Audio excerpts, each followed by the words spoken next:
늦은 밤 모 방송사의 지식 나눔 콘서트를 우연히 보다가 강사에게 당돌한 질문을 던졌던 그녀를 나는 잊을 수 없다. 여대생으로 보이는 노랑 블라우스의 그녀는 예뻤고 초롱초롱해 보였다. 그 여학생은 손을 번쩍 들고 삶과 사랑에 대해 질문했다.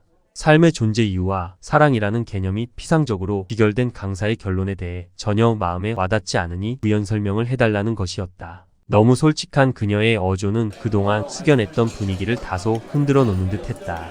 어떤 대답이 나올지 흥미로워서 나는 잠시 주목했다. 멈추면 비로소 보이는 행복을 이야기한 그분은 이렇게 되물었다. 남자친구 있습니까? 그녀는 없다고 했고 질문을 받은 그분은 가서 남자친구부터 사귀어 보시오. 이렇게 조언했다. 청중은 까르르 웃었고 그 여학생은 그래 보겠노라며 자리에 앉았다. 나는 몹시 아쉬웠다. 지식인들의 정신적 멘토, 치유 명상의 대가, 특정 종교를 대표하는 베스트셀러 작가. 그분에게 붙은 수식어는 엄청난 내공과 수행이 아니고는 도저히 갖다 대기 어려운 것인 만큼 그 여대생에게 좀 더 진지하고 명확하고 명쾌한 답을 주어야 했다고 생각하는 건 단지 내가 목사이기 때문만은 아닐 것이다. 나는 그 여대생이 안쓰러웠다. 굳이 남자친구 찾아 나서지 않아도, 연애하다가 사랑의 쓴맛을 보지 않아도, 사랑이 너무 달콤해서 그 총명함과 도전정신이 빛을 잃지 않더라도, 쉽게 말해서 좌충우돌 시행착오 하느라 1000번을 안 흔들려도 충분히 인생에 해답이 있는데 오늘날의 청춘들이 행여 말장난에 놀림을 당할까봐 가슴이 아프다.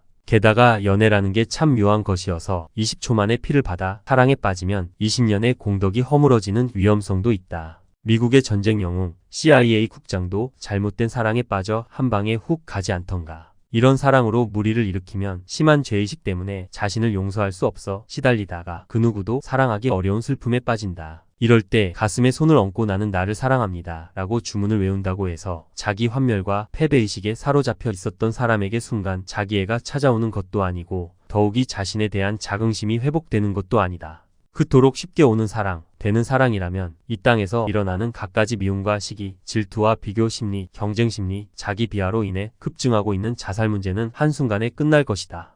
용서도 마찬가지다. 그분의 말씀대로 가슴에 손을 얹고 내가 살기 위해서 그를 잊을 수 있기를, 용서할 수 있기를, 자기 최면 속에서 주문을 외우며 스스로를 어루만지고 위로해서 되는 것이 용서라면 이 땅에 용서 못해서 밤잠 설치다가 수면제 먹거나 정신병원 가거나 나아가 끔찍한 범죄 같은 건 일어나지도 않을 것이다. 원망도 핑계도 책임 전가도 불평도 없이 행복만 가득한 세상, 그런 파라다이스가 과연 긍정적 사고로 자기 가슴을 토닥토닥 다독인다고 해서 가능한 것일까? 멈추어 서서 바라보면 보이는 행복이라는 것이 자기 체면으로부터 오는 것도 아니고 바쁜 회사 휴가 내서 산으로 들어가 템플스테이 일주일 했다고 오는 것은 더더욱 아니라는 사실은 누구나 알고 있다. 평생을 해진 가사적삼 걸치시고 심심산골에서 깨끗하게 정진하신 성철 스님도 이승을 떠나실 땐 내가 물온 남녀를 속여 무간지옥에 떨어지니 한이 망갈래나 되어 내 죄업이 어마어마하게 높은 산 상상 속의 수미산에 걸쳐 있노라 라고 고백하셨다. 어디 그뿐인가. 하버드, 예일 대학의 엘리트 출신 비구로서 한국 불교를 세계화하신 숭산 스님의 제자, 푸른 눈의 꽃미남 형각 스님은 나는 한국 불자들의 사랑이 너무 큰 나머지 토하고 싶었다 라고 말했다. 독일로 조용히 피신하신 그분은 $20 주고 산 중고 자전거를 아들만큼 사랑하신단다. 자칭 나 같은 놈을 특별 대우해주며 매달리는 대한민국 중생들의 사랑을 피하여 독일 땅 심심산골로 들어가셨으니 정직하신 분이심에는 틀림없다. 하지만 그분의 중고 자전거 사랑이 어리석은 중생들로서는 도저히 이해 못할 심오한 은유를 담고 있다 할지라도 약간은 어리둥절하다. 사람을 향해서는 토 나오는데 중고 자전거는 아들 같다니. 우리나라 중생들이 갑자기 가엾어지려고 한다. 이것이 종교가 행할 수 있는 사랑의 한계는 아닐까? 인간은 근본적으로 태어나면서부터 사랑할 수 없는 존재다. 목사로서 연륜을 쌓아갈수록 이 결론은 더욱 옳다고 느껴진다. 사랑과 지성의 대명사로서 크리스찬 청년들의 마음을 사로잡았던 엘리트 목사, 베스트셀러 저서로 대형 서점의 특별 진열대를 가득 채웠던 그분도 늦은 중년 사랑이 그만 걷잡을 수 없는 바람기가 되어 교회에서 퇴출되었다. 하나님의 사랑이 무시된 자기 사랑은 이래서 위험하다. 따라서 인간을 바라보는 예수님의 진단이 참으로 경외롭다. 아니, 인간뿐 아니라 소위 하나님을 경외한다고 하는 그 시대의 종교 지도자들을 향한 명쾌한 진단은 아담과 하와 이래로 원죄를 안고 태어난 우리 인생들의 정체성과 본질을 단순 명확하게 정의하고 있다. 너희는 너희 아비 마귀에게서 났으니 욕심쟁이, 거짓말쟁이, 살인자들이구나. 독사의 자식들아, 회칠한 무덤 같은 자들아, 겉은 번지르르 한데 세상 풍습을 좁고 권세 잡은 자들을 따라다니는 너희는 본질상 진노의 자녀들이다. 올바른 의사는 진단을 잘하고 처방을 잘해서 사람을 살린다. 영적인 의사인 목사도 마찬가지다. 단지 목사와 의사의 다른 점이 있다면 의사는 상대편 환자의 썩은 부분을 도려내지만 목사는 자기 자신의 골문 부분부터 잘라내야 된다는 것이다. 성도들을 향해 정죄의 메스를 들이대기 전에 자신을 향한 올바른 진단부터 해야 된다는 말이다. 그렇게 되면 결국 하나님 앞에서 겸손히 무릎 꿇을 수밖에 없다. 무의식과 잠재의식 속에 가득한 원죄적 습관, 체질과 기질, 욕심쟁이, 명예욕, 공허와 욕구를 포장한 가면 쓰기, 이것들을 제대로 자신에게서 발견하는 순간 이 세상 그 누구에게도 비난이나 정죄의 칼을 들이댈 수 없다는 말이다. 이태리의 극작가 우고 베티의 말대로 하나님의 존재를 부인하고는 절대로 인간의 존재를 설명할 길이 없다. 나 역시 한때 소외된 이들을 위한 공동체 운동, 군사역 등 사회정의를 외치며 의로운 척, 믿어지는 척, 열심히 사랑하는 척하면서 자기애에 빠져 속으로 은근 교만했다가 사람이나 환경이 주는 갈등 앞에서 자괴감에 빠져 허우적대기를 반복했었다. 하나님을 믿는다고 하면서도 사랑도 안 되고 용서도 잘 안 돼서 산에 가서 철야기도, 밥 먹듯 굶는 금식기도, 달달한 잠의 유혹과 싸우는 새벽기도, 나를 위해서는 안 먹고 안 쓰는 금욕생활, 사회에서 버려진 이들과 함께 사는 공동체 생활 등등 예수님의 말씀대로 오리를 가자 하면 심리를 가지고 겉옷을 달라 하면 속옷도 줄 태세로 인생을 살았다. 그런데 문제는 누군가의 명언대로 인간이 만들어 놓은 수천 가지 법은 잘 지키고 살겠는데 하나님이 만들어 놓으신 십계명 지키기는 어려웠다. 예수님처럼 사랑해 보려다가 오히려 상처받고 용서해 보려고 몸부림치다가 더 아팠다.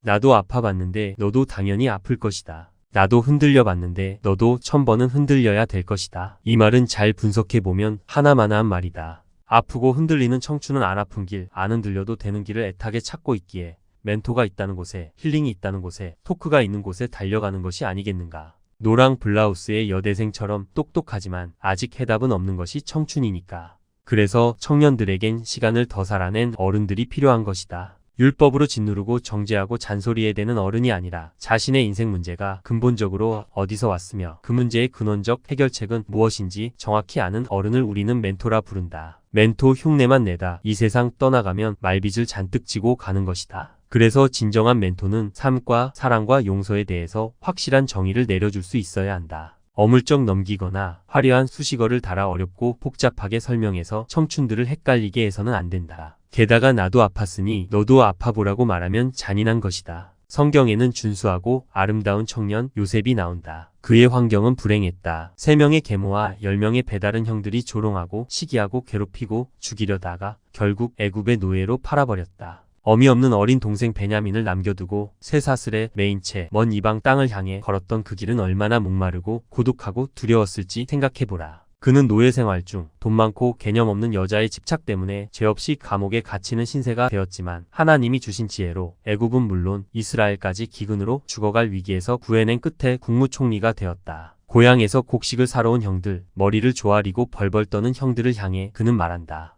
이리 가까이 오십시오. 내가 바로 요셉입니다.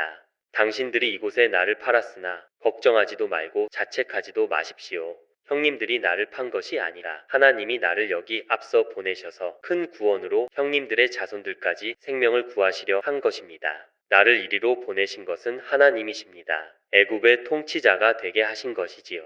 요셉은 동생 베냐민의 목을 끌어안고 울고 나서 형들 하나하나 입을 맞춘 후 부둥켜 안고 울었다. 이것이 진정한 용서다. 푸른 지구 하나 띄우시고 한 손으로 돌리시는 히스토리의 주인공, 창조주 하나님의 계획 속에서 자신의 삶이 소유되고 견인되어 가고 있음을 인정하는 자만이 누릴 수 있는 용서의 모범이다. 그렇다면 요셉처럼 성공도 못하고 여전히 상처 속에 울고 있는 우리 중생들은 어쩌란 말인가. 세계사가 인정하는 최고의 지성이자 영적인 사도였던 바울은 말한다. 내가 용서한 것은 그리스도 앞에서 여러분을 위하여 한 것입니다. 그것은 우리가 사탄에게 이용당하지 않게 하려는 것입니다. 우리는 사탄의 책략을 알고 있습니다. 점쟁이나 무당들만 귀신 들려 점치고 작두타는 것이 아니라 실제로 우리의 삶을 훔치고 도적질하는 사탄이란 존재는 우리를 운명이라는 슬픈 시나리오로 끌고 다니다가 영원한 지옥에 떨어뜨린다. 이 업보와 사주팔자는 머리 깎고 산으로 들어간다고 해서 해결되는 것이 아니고 자기 운명도 해결하지 못해 무당팔자로 사는 무속인이 살풀이 한다고 풀어지는 것은 더더욱 아니며 베개 밑에 부적 넣고 잔다고 해서 빠져나올 수 있는 것이 아니다. 수천만 원짜리 금태두리 붙인 뻘건 부적 써가지고 지갑에 소중히 넣고 다녀도 감옥 가는 재벌들을 보면 납득이 갈 것이다. 각종 종교들의 교리책에서는 사탄의 정체를 폭로하지 않지만 오직 성경만이 이러한 존재를 인간의 원수로 규정하여 그 머리를 밟아버린다. 그런데 이 사탄이라는 존재는 만만치 않아서 자신의 가슴을 안고 위로한다고 떠나는 것이 아니라 하나님이시면서 지금 성령으로 역사하시는 예수 그리스도 그 이름을 믿는 믿음으로 명령하고 선포해서 내어 쫓아야 한다. 이때 비로소 삶의 한가운데 하나님의 나라가 도래하고 가슴속에 천국이 임한다. 물고기가 물속에 살아야 생명이 있고 나무가 땅에 뿌리를 내려야 꽃이 피고 열매를 맺듯이 개미나 원숭이나 새들과 달리 하나님의 형상을 따라 지음받아 창조된 인간은 하나님과 함께 있어야 행복하다는 것이 삶의 본질이다. 그런데 광명한 천사로 위장하여 각종 철학과 전통과 헛된 속임수로 우리를 유혹하는 세상의 초등학문으로는 절대로 삶의 본질도 행복의 의미도 규정할 수 없을 뿐 아니라 사랑도 용서도 할 수도 없다. 이들 배후에는 하나님의 존재를 거부하고 대적하는 이 세상 신 사탄이 따리를 틀고 있기 때문이다.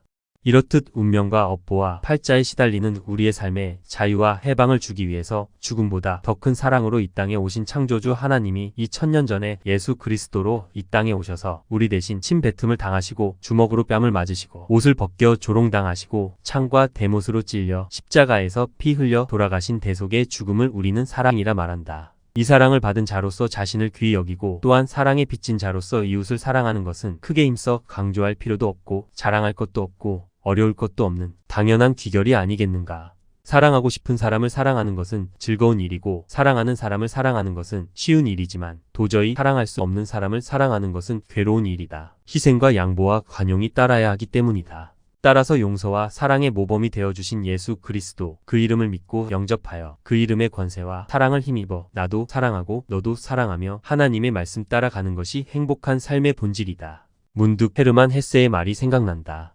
그대가 무엇을 사랑하는지 말해주시오. 그러면 그대가 누구인지를 알려주겠소. 끝으로 노랑 블라우스의 그 여대생이 이 글을 읽을 수 있기를 소망한다. 예수사랑교회 목사 김석권